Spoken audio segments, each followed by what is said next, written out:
I'm going to also say the blessing briefly over day 41 of the Omer count. Blessed are you, you of our Elohim, the King of the universe, for you have sanctified us by your commandments and have commanded us regarding the counting of the Omer. Wonderful blessings. I hope that you have been able to join us as we are getting together on these Sunday mornings to go through the Omer count and learn from one another and study about how to become a better brick in the building of Yah.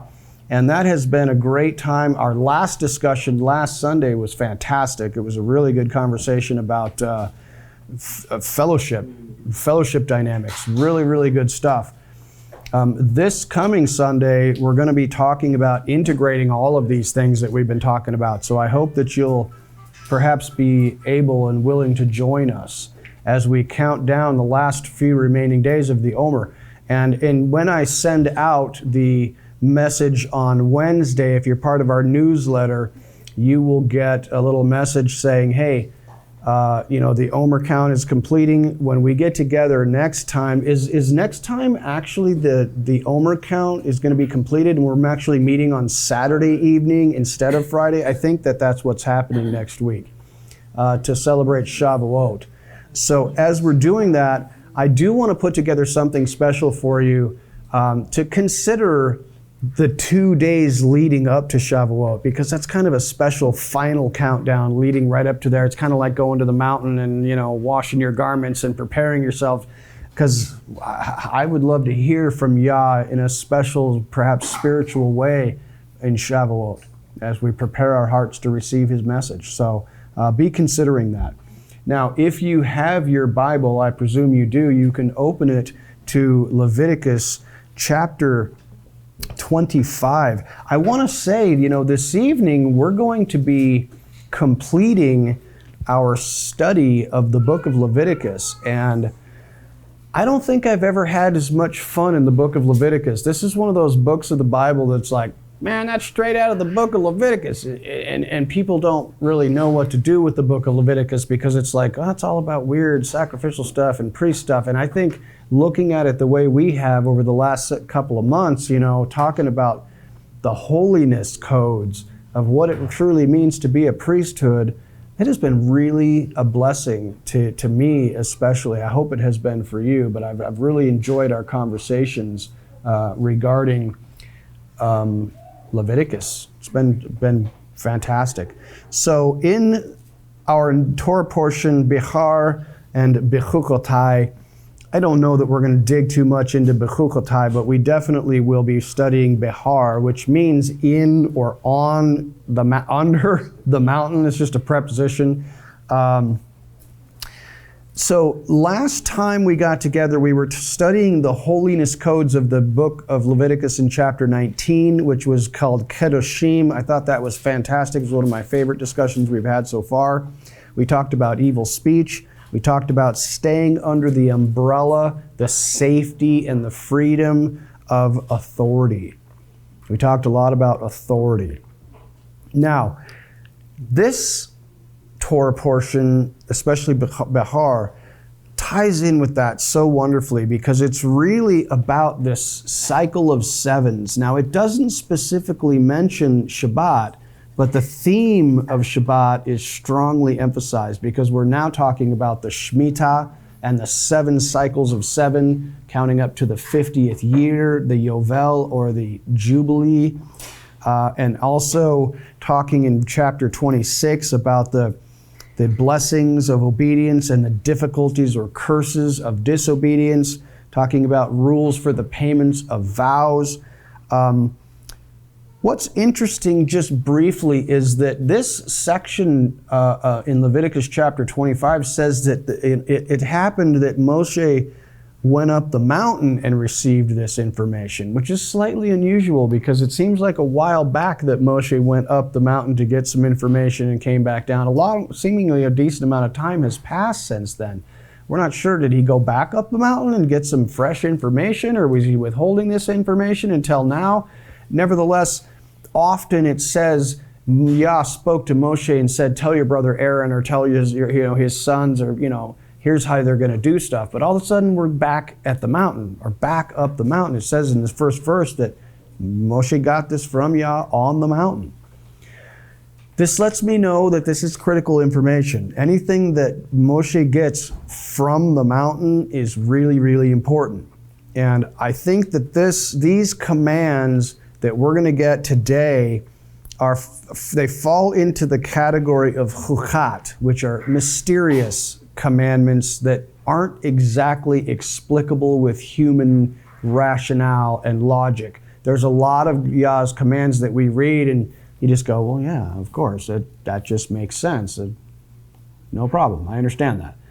Some of them we say, I have no idea why that might be a thing. These commandments fall into that category a little bit. Now you might say, well, letting the land lie fallow, of course, that's been a time-honored tradition of letting the land rest, at least in some cultures. Others it's not. In ancient cultures, it was not uncommon to let the land rest. I don't think that this is remarkably innovative to let the land rest. But when we get to talking about that in a moment, I'll show you some things that are remarkably innovative, because there were ancient cultures who let their land rest like every third year or something like that. But that was primarily for the land. This is actually for the land, but it's mostly for you.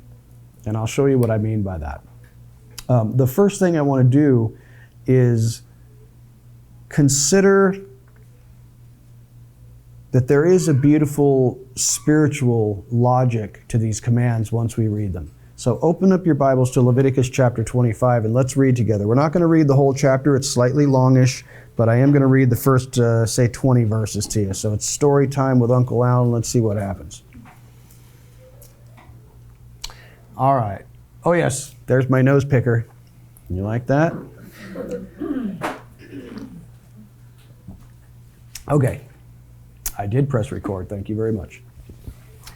In Leviticus 25, chapter 1, it says, Yah spoke to Moshe at Mount Sinai, or on Mount Sinai, saying, Speak to the sons of Israel and say to them, When you come into the land which I shall give you, then the land shall have a Sabbath to Yah. 6 years you shall sow your field, and 6 years you shall prune your vineyard and gather in its crop. But during the 7th year, the land shall have a Sabbath rest, a Sabbath to Yah. You shall not sow your field, nor prune your vineyard. That which grows of itself you shall not reap, and your grapes of untrimmed vines you shall not gather. The land shall have a sabbatical year, or a Shabbat. And all of you shall have the Sabbath products of the land for food. Yourself, and your male and female servants, and your hired man, and your foreign residents, those who live as aliens with you, even your cattle and the animals that are in your land shall have all its crops to eat. You are also to count off 7 Sabbaths of years for yourself. 7 times 7 years, which is what we're in the midst of doing right now, counting the Omer. So that you have the time of the 7 Sabbaths of years, namely 49 years.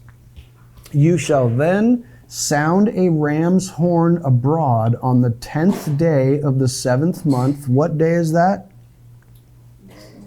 That's Yom Kippur. Okay. On the Day of Atonement, Yom Kippur, you shall sound a horn through all your land. You shall thus, in this way, consecrate the 50th year and proclaim a release through the land to all its inhabitants. It shall be a jubilee, or a yovel in Hebrew, for you, and each of you shall return to his own property, and each of you shall return to his family. You shall have the 50th year as a jubilee. You shall not sow, again, this is also a shmita, nor reap its aftergrowth, nor gather in from its untrimmed vines. For it is a jubilee. It shall be holy to you. You shall eat its crops out of the field. On this year of jubilee, each of you shall return to his own property. If you make a sale, moreover, to your friend, or buy from your friend's hand, you shall not wrong one another. Corresponding to the number of years after the Jubilee, you shall buy from your friend. He is to sell to you according to the number of years of crops. In proportion to the extent of the years, you shall increase its price, and in proportion to the fewness of the years, you shall diminish its price. For it is a number of crops he is selling to you. So you shall not wrong one another, but you shall fear your Elohim, for I am Yah, your Elohim. You shall thus observe my statutes and keep my judgments so as to carry them out, that you may live securely on the land. Then the land will yield its produce, so that you can eat your fill and live securely on it. But if you say, what are we going to eat on the 7th year if we do not sow or gather in our crops? Then I will so order my blessing for you in the 6th year, that it will bring forth the crop of 3 years. When you are sowing the 8th year, you can still eat old things from the crop, eating the old until the 9th year when the crop comes in. I'm going to stop right there. So, couple of observations. I mentioned that this really does have to do with the Sabbath. This is intimately connected with the Sabbath. Our Father has put a tremendous amount of emphasis on the Sabbath, on the counting of 7 cycle years to get to the shmita, and on the counting of an additional 7 cycles of 7 to get to the yovel, the Jubilee year. Now, what's fascinating to me about this is that when you review and you really think deeply about this, this is not about the land. It is obviously a side benefit that the land gets to rest. And we can talk about that in just a moment. But what I want to propose to you that you consider is that these commandments of Sabbath, shmita, and yovel are really all about freedom versus slavery. Because if you violate these commands, you will become a slave in one way or another. Okay? Consider this. Let's just start basic for Sabbath day. There, I would say, are 2 really basic commands for Sabbath. What are they? Do not work. Do not work. Well, we'll call that not working. Hopefully you're resting when you're not working. What's the other one thing that we often forget? We are commanded to do 2 things. What? Buy and sell. No, you're not allowed to buy and sell. Holy convocation. A holy convocation. Yeah, nobody ever says that one. Yeah, Deb is correct. There's a lot of Lone Ranger, believers out there, and don't hear me online. I know you people online. You may not have the ability to go and fellowship, but you're trying as best you can because you got this going on for you, and that's something. But consider this. Those are the 2 basic commands of Shabbat, that you stop working and that you gather together in a holy or sacred or different or unique congregation.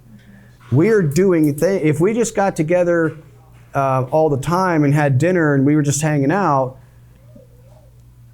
and then we did it again the same way on Friday evening or Saturday evening, trying to observe Shabbat, would that be a holy convocation? No, it'd be the same thing. You do it all the time. This is different. We do have guests over sometimes. We may even have guests over for dinner. We even may have guests get over and talk about the Bible or whatever. That's fine. But if you are not meeting in congregation of some kind, you're violating Shabbat. You really are. So I understand that some of you cannot. You're homebound. Maybe you're far away and you're joining an online fellowship. That's wonderful. That's wonderful. But just remember there's those 2 things there. And consider this in regards to slavery and freedom. In regards to work and rest, okay? This is a subcategory of the thou shalt not work on Shabbat. Well, part of that is 6 days you shall work. So if you don't do any work and then you also don't do any work on Shabbat, is that a holy day? Not really. You're doing the same old thing all the time. Okay? So the command is work for 6 days and then rest on the seventh. Now, we have been traditionally inculcated with the principle in our culture and in a lot of Western culture that we take Saturday and Sunday off in most industries. We got a little bit of mixed up there about which is the holy day, obviously. We're not going to go down that rabbit hole. However, I always work on the first day of the week. That's just me. I'm not telling you need to do that. Maybe I do think if you're going to be alive on Sunday, you should be productive. That's my advice to you. Be productive on Sunday. Do something. Do something productive. If you have a job, tell them you're willing to work on Sunday. If you don't have a job, work around the house. That's the day, perfect day to mow your yard. Perfect day to paint your house. Do whatever you need to do on the first day of the week through the sixth day of the week. Seventh day, we don't do that. Some people do not work at all, violating the command. Okay? Now, here's the thing. Some people work all 7 days. If you work your 6 days and stop working on the seventh, you are untethering from the world. We talked about this last week because a lot of emphasis was placed on the Sabbath, where he said, this is the umbrella of authority. You must do this because it places you under my authority. Remember that if you are violating the Shabbat for whatever reason, it's probably because one of two things I have found is most common reasons for violating Shabbat. A fear of missing out, which is the cause of most sin, frankly, and also a fear of being shamed. Okay? Being embarrassed, something like that, I don't know. But here's the thing. When you say to someone, I can't, you are proclaiming his authority, not your own, not someone else's. When you do that, you are getting under his umbrella of authority. And you are confirming for yourself and others that you are not under the world's authority or purview or anyone else. This keeps you free. You are recognizing, especially if a lot of people are working on Shabbat, you are disentangling yourself from that thing and you are saying, I am not of this world. I don't believe the same things that you all believe. I do things differently. So by disconnecting as much as you possibly can, now I do obviously there are exceptions to that rule if you are in an emergency services industry where you need to help others. That's okay. I think that, when you and I want you to consider this, because chapter 26 talks about the same thing, but in a slightly different way. I want you to consider that this instruction regarding Shabbat, shmita, and yovel are really cause and effect, because that's the basic principles that our Father put into place on this planet. Sometimes he just set it up that way, where if you do this, this happens. It's really simple equation. In Christianity, we call it sowing and reaping. In Eastern mysticism, they call it yin and yang and all kinds of different weird stuff. But everybody on the planet recognizes that you reap what you sow, right? So if you work for 6 days, you probably are going to have some money, right? I think most of us work for money. We don't work for free. Okay, so there's a blessing built right into that. Okay, and I want to say to you in regards to this is totally off my topic, but I want to say it anyway because it's super critical. And I think it was Grant Luton who said this. You should never work for money. You should never work for money. You should always work to serve your boss. How does that sit with you? Your job is to make your boss and his company as successful as they possibly can be. That is your job. You are not working for money. You are working to serve. The money that you get is simply a tangible form of reward for the faithful service you have provided. Always consider that you are never working for money. You are working for your boss to make sure that he is successful. That puts a whole different spin on your work. Who is it? It's Tracy. What's up, Tracy? I think to go one step higher than that is your boss, our undercover boss. Yeah. Doing all things unto the Lord. If you're doing that, then that earthly boss is just going to kind of fall in line there. It's really keeping your mind on who you're serving. Yes. And awesome. Trying to make him successful. Like all the things you said, applying it to God. Yeah, absolutely. And thank you so much, Tracy, because you're absolutely right. Because your ultimate boss, your spiritual boss says that you're supposed to serve other people. Well, if you're obeying your heavenly boss, that's what you're doing. But I love what Tracy says about taking it to the next level. It's a wonderful and mysterious and powerful thing. So if you do not work, you can't possibly have a Shabbat. Right? Just consider that. If you are not working, it is impossible for you to observe Shabbat. You might say, oh, I'm getting together with some people on a Saturday or a Friday night, but you ain't holding Shabbat. If you do not work for 6 days and then stop working on the sixth day, you are not observing Shabbat. Now, do not hear me say to those of you who might be retired, but Alan, I'm retired. Well, that's great, and congratulations. What do you do all day?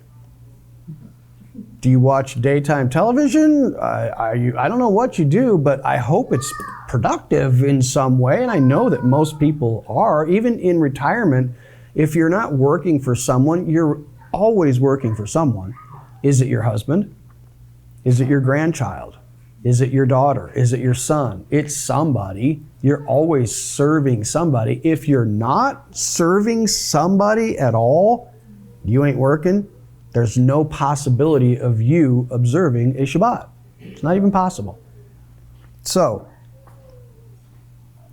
you receive also, when you do the second part of Shabbat, which is to gather with people, you receive relational blessings from yovel. And you also free yourself from another kind of slavery. If you are alone and isolated, what are some possible slaveries that you might be suffering from? Depression, anxiety, loneliness, addiction, absolutely. Okay, there's all kinds of things that can enslave you if you are not involved in community.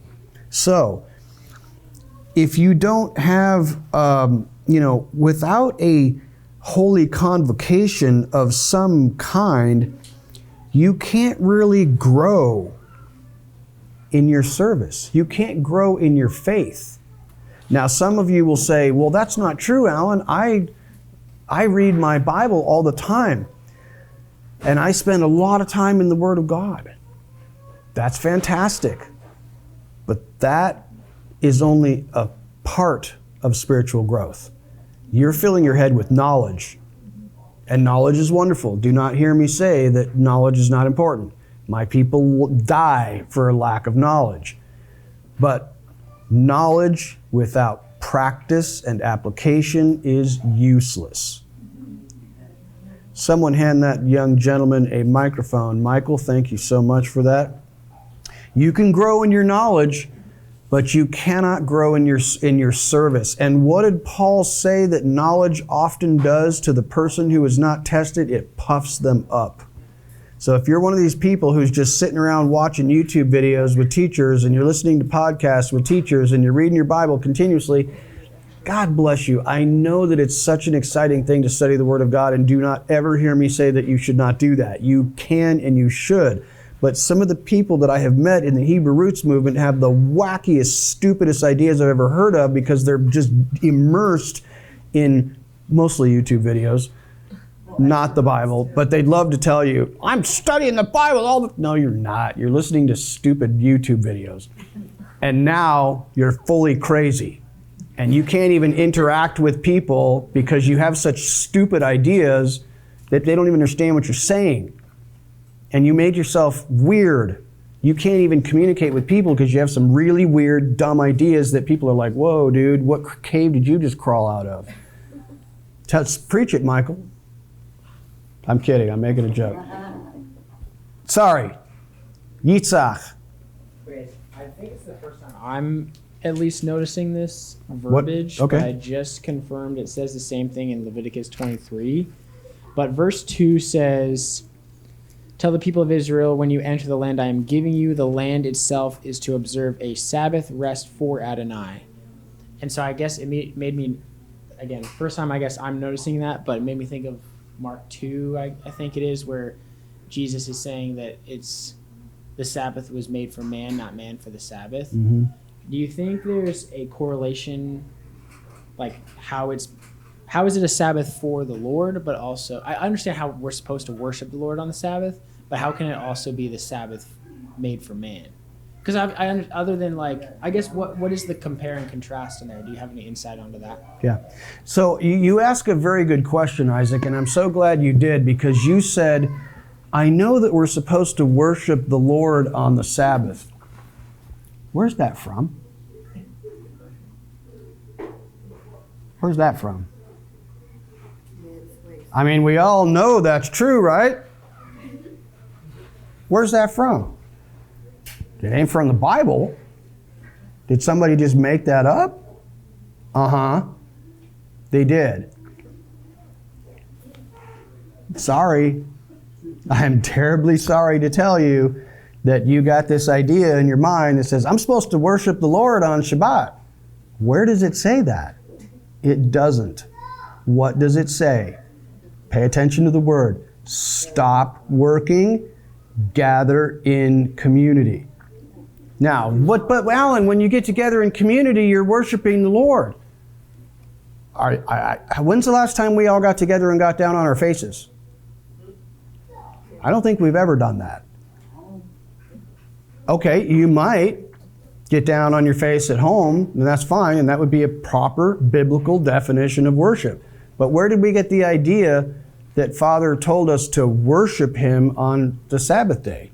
It's not, you won't find it.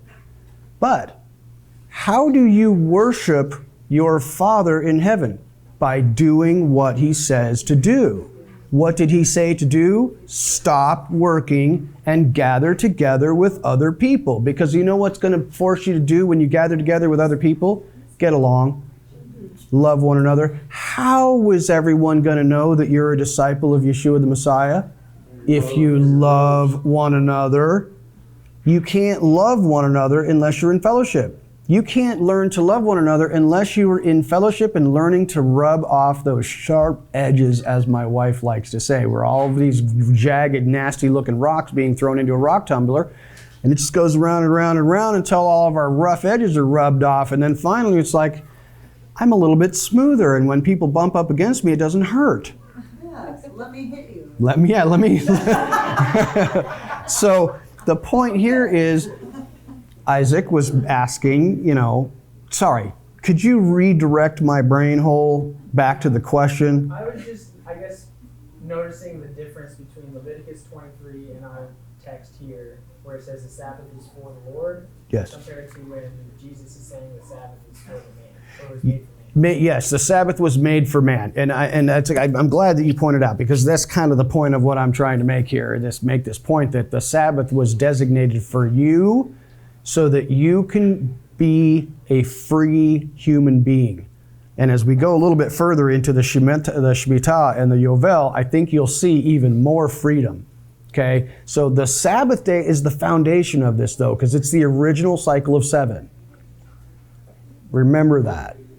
Angela, you have something? No. No, a summary of what those 3 things are. Everyone knows what the Shabbat is. Yeah, I'm coming. Shmita and yovel, I'm coming. you're just I'm coming. No, I'm coming to it. And if you're wondering about what is the shmita and what is the yovel, yeah, I'm coming to that in just a second. I'm going to give you some more details so it makes a lot more sense.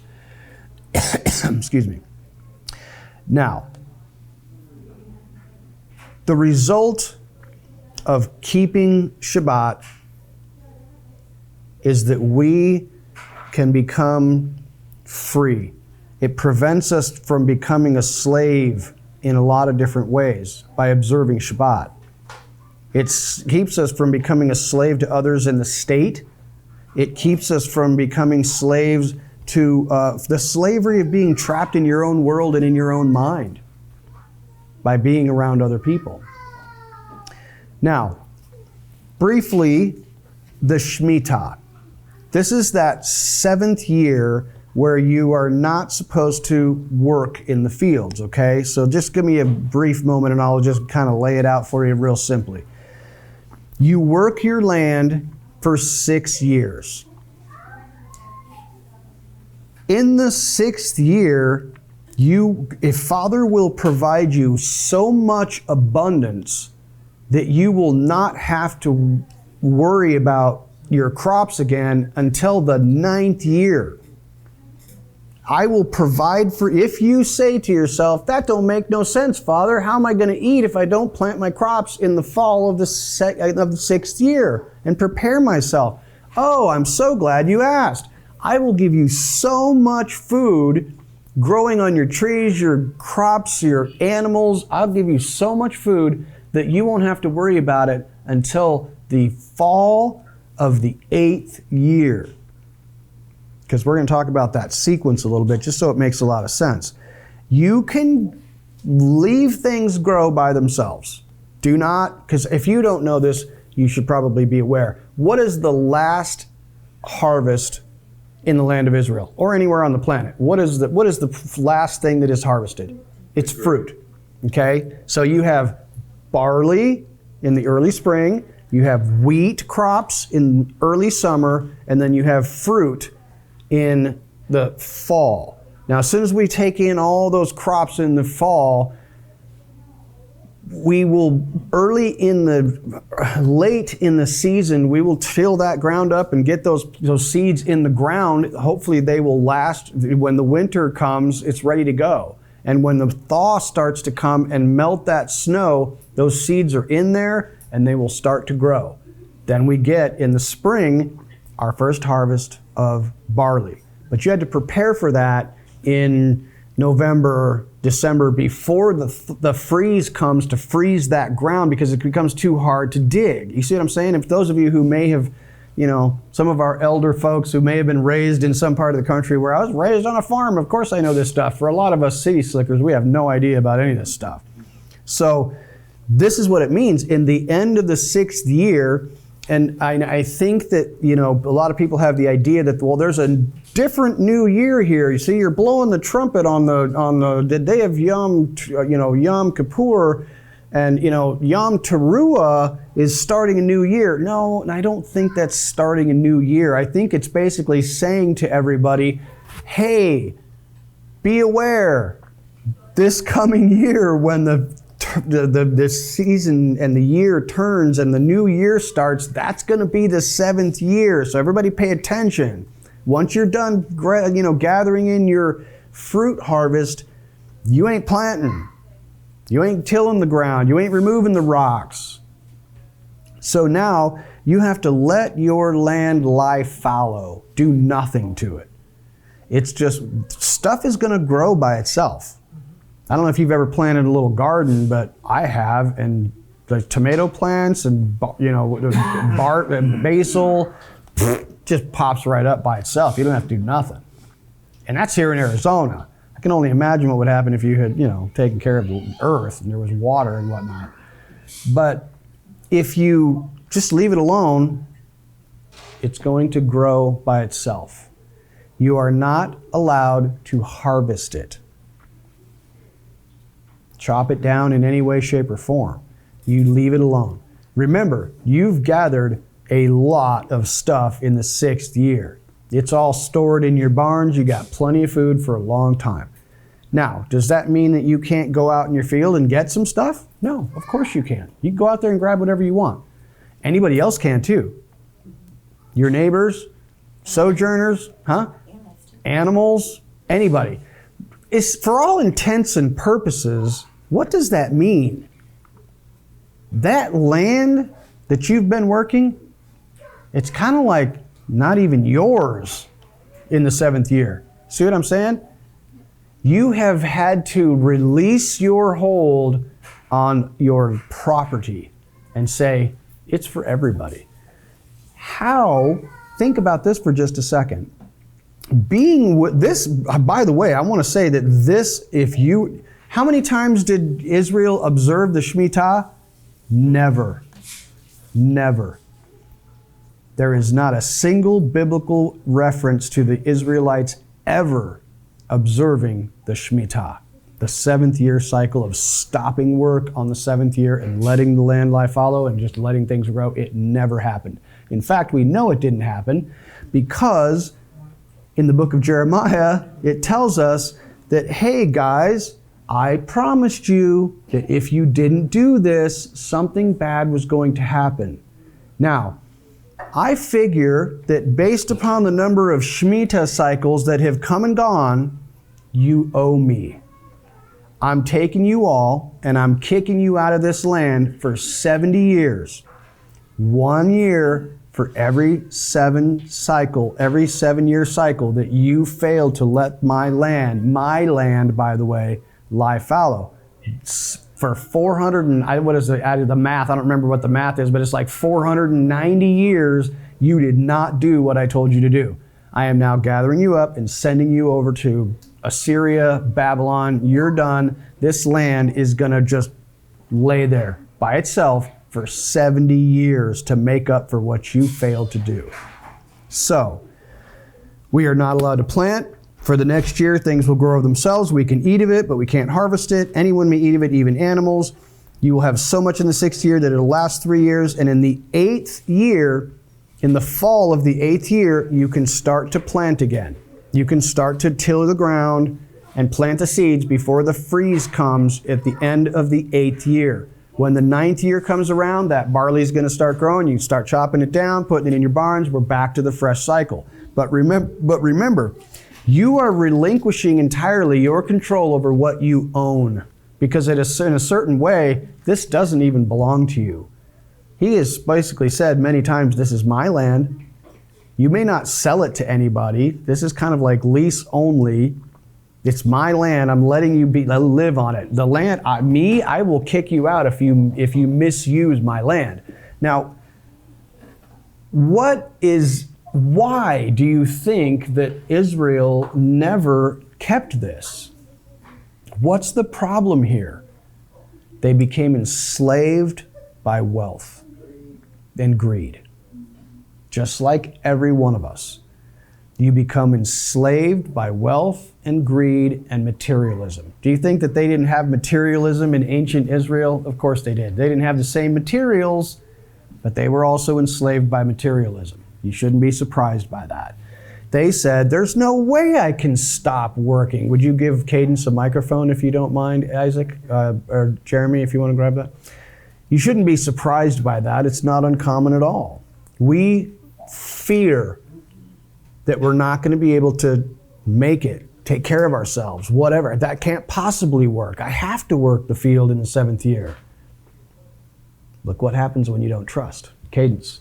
I just have a kind of a side question. So in chapter 25, verse 2, it says, "Speak to the sons of Israel and say to them, when you come into the land which I shall give you, then the land shall have a Sabbath to the Lord." So when they came into the land, they had to start off with a Sabbath? Yep. I'm assuming they didn't do that, but that's They didn't do it.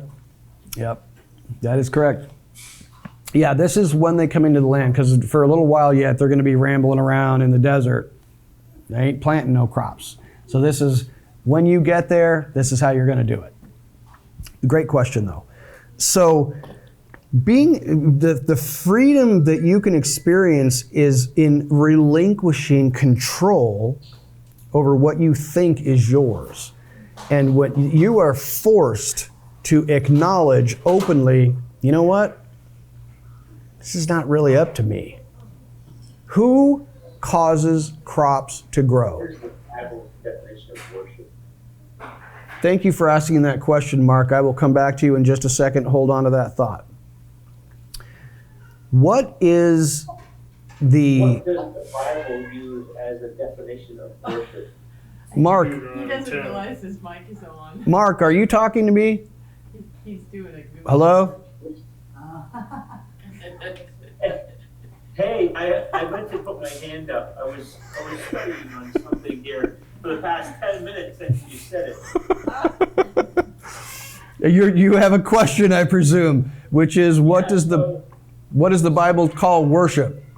Yeah, so I've been studying what the Bible's definition of worship was, and that was me just trying to find something deeper and using grok, you know. ChatGPT. And it really doesn't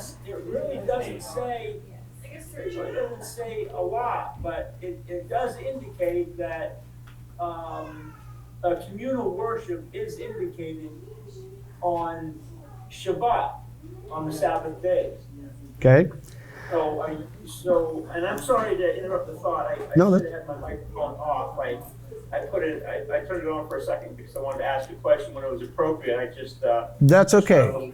No, you're okay, Mark. Hold on to your thought. Let me finish this. I do want to come back around to you because that's a great question. I appreciate you bringing it up, and I will circle back around to you. Thank you, sir.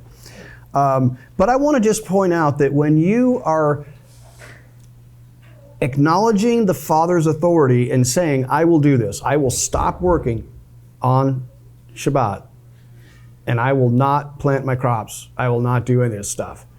You are absolutely acknowledging His authority. You are not capable of being enslaved to greed because you have to relinquish control. You're going to recognize His authority completely because who that was what I was about to say. Who causes crops to grow? Yah does. I mean, what do you need for a crop to grow? sunlight and water. Seeds, where do they come from? Do you make seeds? No, those aren't yours. Water, where do you get that? From the sky. He's in control of that. What else do you need? Some sunlight. Who's in control of that? Not you. That's right. That's right, Megan. You need seeds, water, and sunlight. You don't provide any of those things.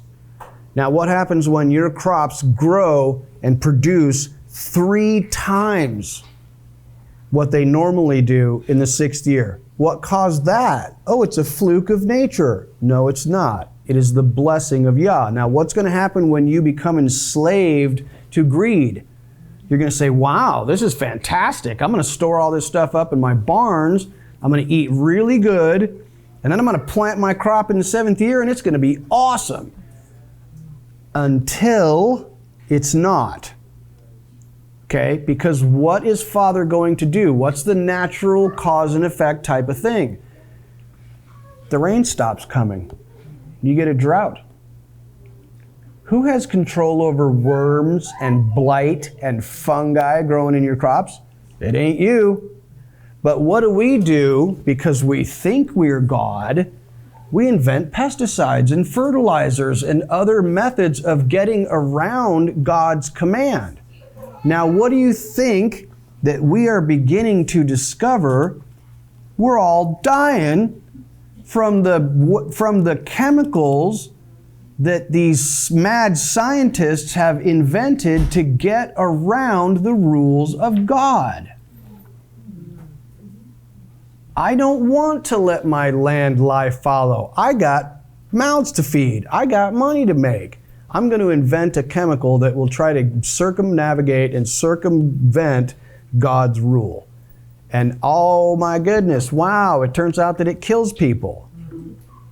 Sorry, whoops, I had a government subsidy, it must be okay. Yeah, no.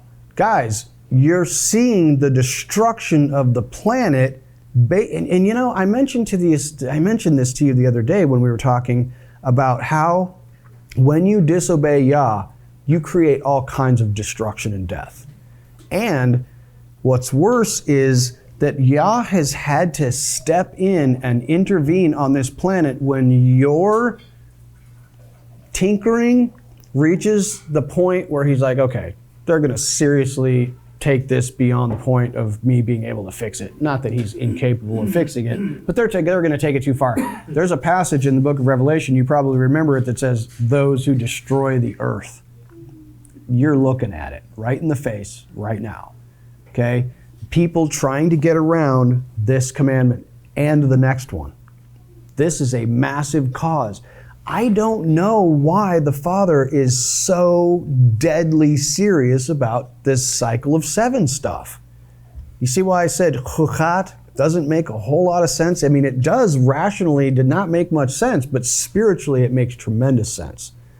Because when you become a slave to your lust and your greed and you keep throwing those crops, you're going to have to try and get ways around these natural laws that Father puts into place to stop you from destroying and killing things and enslaving yourself. But it gets even worse, okay? Because now we're talking about the yovel. This one requires an even bigger leap of faith. Every 50 years, it says, everyone who owes money is forgiven. All debts are released. Anyone who had to lease his property because he fell on hard times and needed to sell some of his land, he didn't exactly sell it, he just leased it to somebody who was doing better, he gets it back. Every 50 years. This means, I don't know if you've considered this, this in a very real and fundamental way destroys poverty. It destroys poverty and slavery in a very real sense.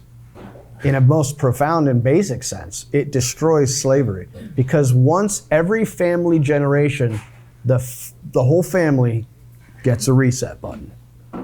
Any money you owed, it's free. And I didn't even mention the 6th year, in the 7th year, all of the servants go free. I totally spaced mentioning that. I apologize. It was in my notes and I totally spaced it. But yeah, not only are you not supposed to work the field, but that's a kind of a separate issue, but it's kind of related. The servants that you had, somebody who was poor and had to sell himself to you because God had blessed me really well and I have money, and this guy's poor and he wants to sell himself to me to help pay off his debt, so he'll work for me. He's going to work for me. He cannot work for me for more than 6 years. I say, there you go. And I don't just cut him loose saying, adios, sayonara, it's been great having you. I send him out how?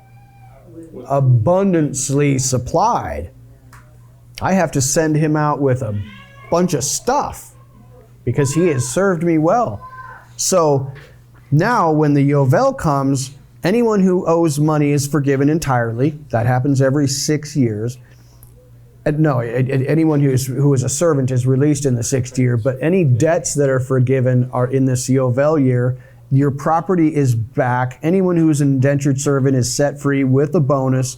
You also repeat the shmita cycle, because this is in that same the cyclical way of doing things. And essentially, pretty much the whole society is got a reset button. Now, that does amazing things for both ends of the societal spectrum. For those who are poor, what does it do? It gives them a new lease on life. They get their land back, their freedom, release of debt. Well, now, that's what's happening that's really good for the poor and the disadvantaged and the disenfranchised. What's happening that's good for the wealthy people? Is there anything good for them? They might say, well, how's that good for me? I'm losing everything. Yeah, but it wasn't ever yours. You were borrowing land that belongs to Yah, that you were paying for okay? But it wasn't ever yours. You know how there's a passage, I believe, in the book of Jeremiah that says attaching field to field? That literally tells you, if you dig in the Hebrew, that there were wealthy people who were buying up land and kicking everybody off of it and never giving it back. They were purchasing land, not just leasing it, and they were not giving it back in the 50th year. So that it's happening exactly as it's happening now, where there are a handful of people who own everything. It's the same exact thing. It's nothing new under the sun, Solomon will tell you. It's the same exact stuff, okay? So they refused to obey the yovel. And so the rich become rich and powerful, and the poor become totally enslaved, totally screwed, can't do anything. Now, if you were to observe the yovel, the poor would be totally blessed. The rich would also be totally blessed if they had a spiritual mind, because they would say to themselves, none of this stuff is mine. I'm so delighted that Father gave me the ability to be a blessing to that family who fell on hard times, and I was able to give them money and they let me use their field for this certain number of years.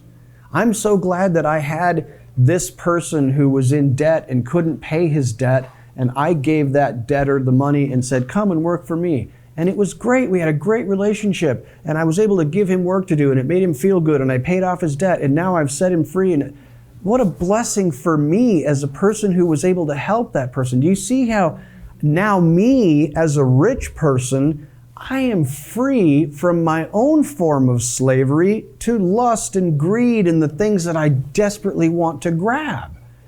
This keeps me free. It keeps everybody free.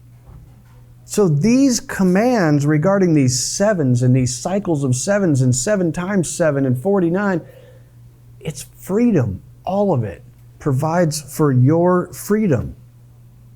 Now, this is such an amazing blessing, and it's also a perfect picture of the kingdom being established in the 7th millennium.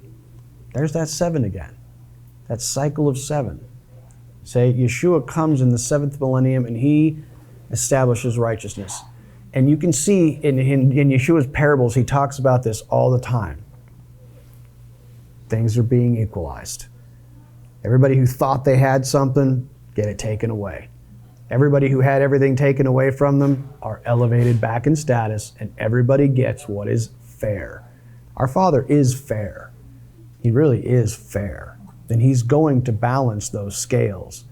And that's primarily what we're looking for when he returns to this planet, is to balance all of this injustice. And I've mentioned to you before that when you see injustice around you everywhere, nothing gets under your skin quite like that, does it? When you see injustice happening to somebody around you or near you or somebody you know, or even on television, even in a TV show, you can be watching a TV show and some injustice happens, it will fire you up. That's serious stuff. Father takes injustice very seriously. Now, I want to just read for you this passage in Deuteronomy 26, and that's where we're going to stop, and then we can do a couple of questions. But this is what happens when you don't learn from the natural laws. Like, hey, I didn't observe Shabbat, and this started happening to me. It didn't work out very well. Hey, I did not observe yovel, and all this bad stuff started happening to me. Yeah, that was me talking to you. That was me trying to help you out. I set these rules. It's like, this is just the way it works. But when you fail to learn by just looking at the obvious around you, this is when Yah intervenes and says, okay, I'm going to have to help you understand this because apparently you're dense. Right? So let me just read this for you because this is where Yah intervenes. This is in Leviticus 26. Okay? So if you look at Leviticus 26, here is what it says. You shall not make for yourselves idols. What have we been talking about here? Idols. Basically what we're talking about. Nor shall you set up for yourselves an image or a sacred pillar, nor shall you place a figured stone in your land to bow down to it, for I am Yah, your Elohim.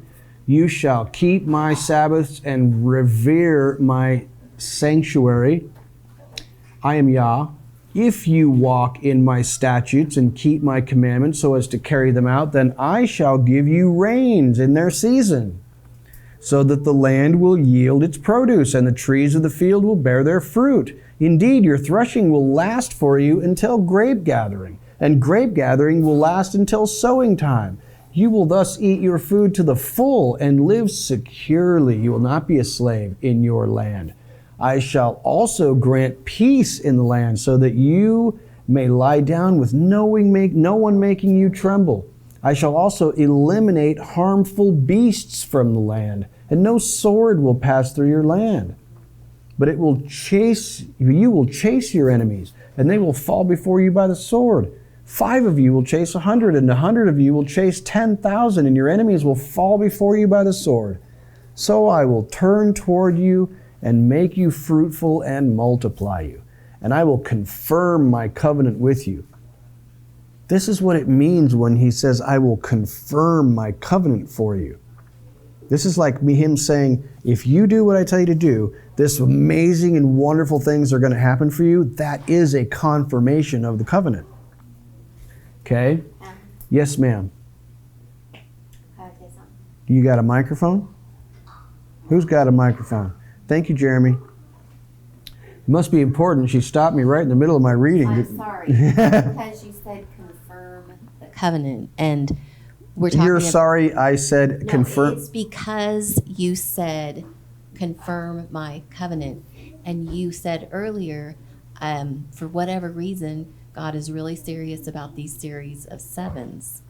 But we were talking about this thing we're counting right now, where you have 7 sets of 7 before they get to the mountain where he confirmed the covenant. And so 7 is the number of covenant. It's like the covenant of covenants, 7 sevens. And so it's not surprising that this is happening with a bunch of other series, a 7 of sevens. Fascinating.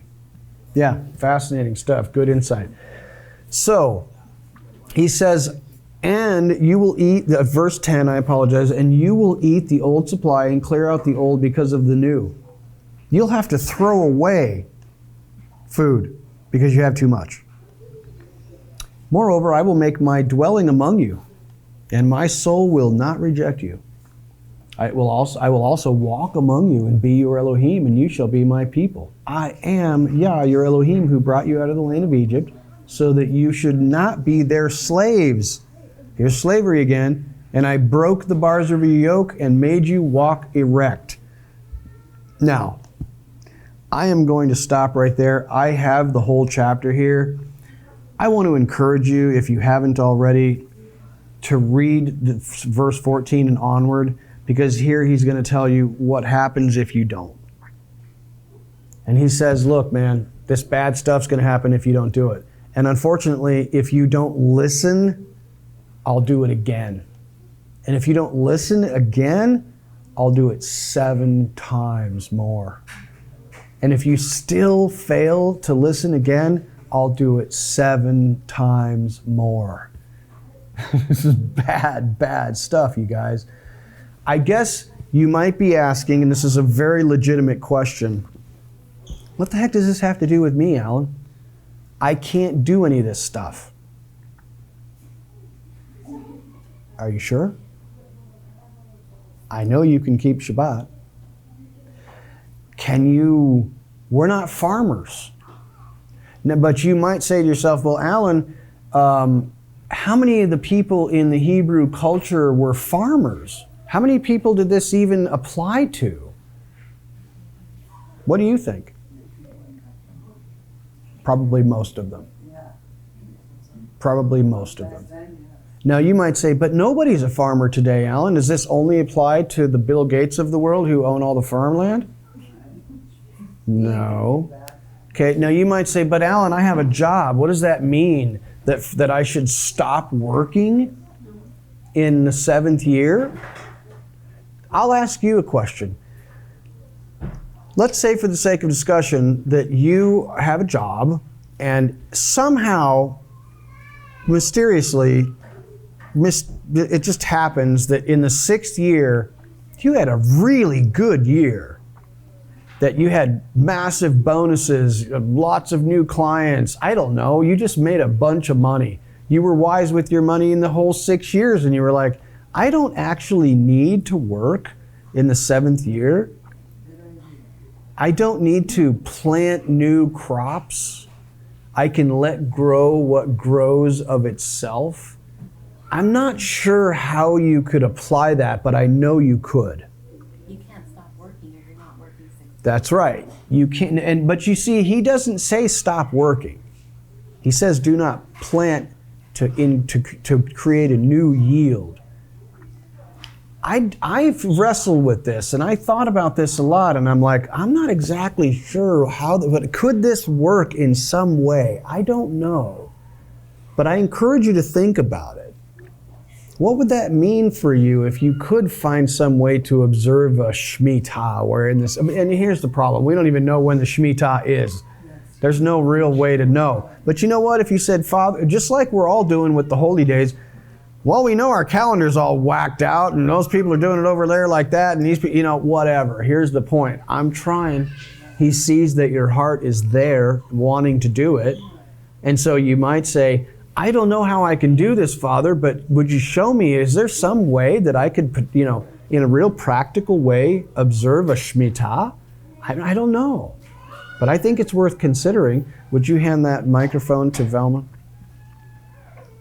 I don't know. As I'm thinking about this, I'm thinking about how that would be applicable to us in this culture and our jobs and the way we live our life.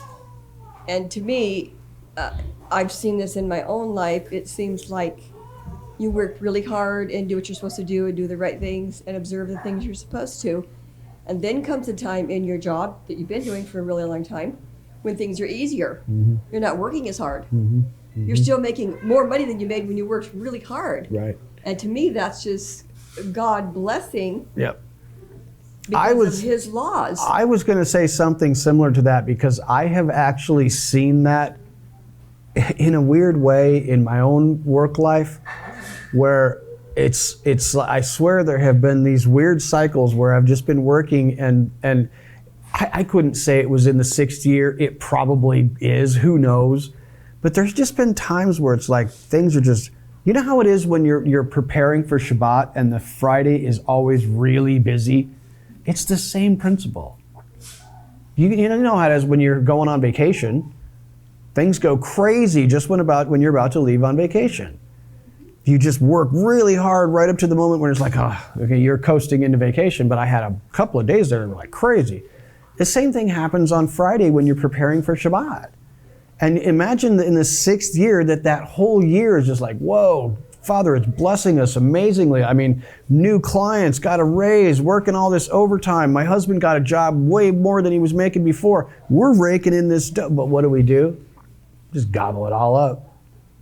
We're not wise with it. We talked about this a while back when we were looking at our money. We were talking about our money and managing our money. So is it possible that this is somehow applicable? I suspect that it could be. Now, I also want you to consider that the whole society around you in the 7th year is working, but at a very relaxed pace. What's going to happen? People are going to be hanging out together. You get to go visit this person, go visit that person. I don't have to worry about this. I have so much produce that my father gave me in the 6th year that what am I going to do with my time? Fellowship, hang out, enjoy the blessings that he gave me. So I would just encourage you to consider that. Now, yes, ma'am. It's Mary, right? Yes. Thank you, Mary. We have a special visitor from Florida. It's Mary. What's up, Mary? I just wanted to point out, I think it's interesting that the idea of the taking the year off, I mean, the sabbatical used to be a pretty big, kind of thing back in the day. Right. And the idea was for every 7 years that you worked, Yep. in the academic field, typically, you Yep. know, Yep. then you would get a year off to go and travel abroad or do whatever. You weren't like not. I mean, you were doing something productive, but it wasn't work, you Yep. know, kind of thing. So It's fascinating that you bring that up. I actually looked into that, and it's interesting that sabbatical in academia really came around in the 1890s at Harvard. They thought this was a good thing for the priests who were teaching the people of Israel to take the seventh day. We're going to leave. We're going to let these professors take a year off and do some new research and relax and rest and be rejuvenated so that they can come back and start teaching again. And then it just kind of spread throughout all of the colleges around America. It was started at Harvard. It's fascinating. I'm going to pause right here. I apologize for going so late. I do this all the time, and I apologize. I do want to get to. Thank you, Benita. I hope you guys have a great week. We'll hope many blessings to you. Mark's question regarding this, what is worship? Now, I think, Mark, anybody who's online at this point, you can turn your cameras on if you'd like to, because I'm about to wrap up and we can talk amongst each other for a second. Mark, you had mentioned this worship thing. Are you on our Discord channel, Mark? I am, yeah. Okay. Tom Wadsworth. Do you guys remember the name Tom Wadsworth? It's that video series that I sent into the Discord server probably 4 or 5 months ago. This guy who's a Christian pastor is not a Hebrew roots guy. For whatever reason, started teaching this series about what is church. And he spends a lot of time talking about what worship is and what worship is not. And he has become very, very popular on YouTube talking about how our churches are completely whacked. And that they should really be home churches. They should have almost nothing to do with music. And they should really only have to do with strengthening each other through relationships. And this is fascinating stuff. So I would highly encourage you to take a look at that, Mark. And if I can, could anyone So on that, let me interrupt for a second. Please. First I asked Chat GPT because I didn't know how long I was going to be on the question, but then I ended up getting my Logos Bible software open, and if you can't find it there, you can't find it anywhere, and then so I find out, because I was trying to remember, where did I see that in the Word somewhere, a proper definition? Well, there is none. That's why I couldn't remember it, maybe. Not that I can remember everything I ever read. You're correct in a sense that there is no, easy definition staring you in the face in the Bible. However, you can deduce some things. Yes, you can deduce. There are different types of worship, and one's the Hebrew word sakah, right? SACHAH, right? Yep. And that's prostate, right? Right. Prostrate. Let's get that word right. Yes. And, totally different meanings. But then the other is sacrifice, and there's no true worship without sacrifice. Right. Right. And that's the deepest sense of it. So go ahead, Alex. Yeah, so you are absolutely right. And Tom Wadsworth does a good job of talking about those two very same things that you were just talking about. One is fathers, and it almost always happens in the Torah, that when Father's glory appears, the people hit the deck with their faces to the ground. In fact, I don't remember it ever happening where that did not happen that way. But then there is this ritual act of communal worship, and it does have to do with the temple service and with sacrifices being offered. But that's a national centralized thing at the temple, whereas worship in relation to being in fellowship on Shabbat at a church or a home gathering or something like that, it's spiritual act of worship. And I would draw your attention to some words by Paul that says, as is normal and customary as your spiritual act of worship. And what's he talking about? Loving and serving one another. That's your spiritual act of worship. So you can learn about worship. That's a whole different subject and a very deep one, but I highly encourage you to look in the New Testament about worship from a spiritual perspective, because it's going to spend a lot of time keeping you focused on a deeper spiritual meaning of worship, because there's it's foreknowledge that people know, especially like Paul and some of the apostles, that temple's coming down. He's taking away our ability to communally gather at the temple and worship in that way. So, Tracy, talk to us a little bit. Sorry, I know you're trying to wrap it up, but It's all good. Isaiah 66:23 and Ezekiel 46:3 both talk about worship, shakah, that word that Mark was using. I believe that's what it was, and the Sabbath day. Yeah. So I just was wondering what your thoughts were, because I think those two scriptures do associate worship with the Sabbath. It shall come to pass that from one new moon to another and from one Sabbath to another shall all flesh come to worship before me. Future tense, but I think we're supposed to try to apply those things today. Yeah. And then Ezekiel 46, likewise the people of the land shall worship at the door of the gate before the Lord in the Sabbaths and in the new moons. Yeah. So I just wanted to hear your thoughts on that. Yeah, and I think that's an interesting thing that you brought up, and I would consider that what it sounds like from those passages, and I'm familiar with them but not intimately, is that we're talking about a future millennial temple there. But I don't think that that obviates the need necessarily for us to worship. I don't want us to think that we can't worship because we're not meeting communally at a temple. But what I would say is we need to look at a more spiritual aspect of worship, which I think Tracy didn't mention it directly, but what I was picking up from what she said is that you obeying Father is an act of worship. You serving others around you is an act of worship. So I apologize to Isaac for kicking him when he was, I was being smarty pants, because he likes to be smarty pants too. We're just kind of messing with each other. But, we're talking about worship. It's like, yeah, while we're supposed to worship, yeah, that's what everybody says that about Sunday worship, but we need to consider that. What does that mean really? Because I think what we think is we're supposed to go to church and clap our hands and sing songs. That has nothing to do with it. Sorry. Mike, talk nice and loud, brother. Yeah, I think ultimately the things you just mentioned and what Tracy was mentioning about obeying God and being in fellowship, these are the things that prepare the kingdom at hand. And that is what the seventh day spiritually is representing, whether it's at the Sabbath, the Shemitah, the Sukkot, all of these sevens.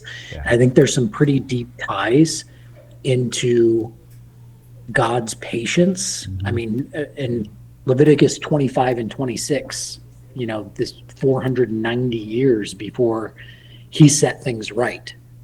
And I think there's a parallel there to when Yeshua talks about when they ask him how many times I should forgive someone. And he's kind of pointing to the patience of God, 70 times 7. Right? We think about that as just being this, as many times as it takes. Yep. But ultimately, I think what he's pointing to is God does that restoration. Yeah. Vengeance is his. He sets the balances. That ultimate millennial reign when he returns is what we're rehearsing on Shabbat. Right. 100%, dude. Awesome insight. I think go sorry, ahead. One more thing. Yeah. I think if people wanted to look at this and the exile to Babylon, Daniel 9, the prayer, and then ultimately that prophecy ties into 25 and 26 of Leviticus pretty tightly. Beautifully. Yeah, absolutely. Great insight. What's that? You said Daniel 9. Daniel 9, yeah. Great insight, Mike. And I would say, I want to just draw your attention to the end of Leviticus chapter 26, where it basically says, I'm going to paraphrase here, Father says, look, man, this is probably going to go terribly for you. It's going to be bad, but don't be afraid. Because when you are in exile and scattered all over the planet and things have gone terrible for you, I'm going to remember the covenant that I made with your ancestors, and I'm going to draw you to myself, and I'm going to fix this stuff. That's the important part, is that in spite of you, he's going to rescue you. Isn't that the story of everything? Yeah. In spite of you, he's going to rescue you. We're not likely to rescue ourselves. We're not going to, he's not just sitting up in heaven watching us going, when are you guys going to figure this out? Get it together and I'll come and help. No, that's not how he does it.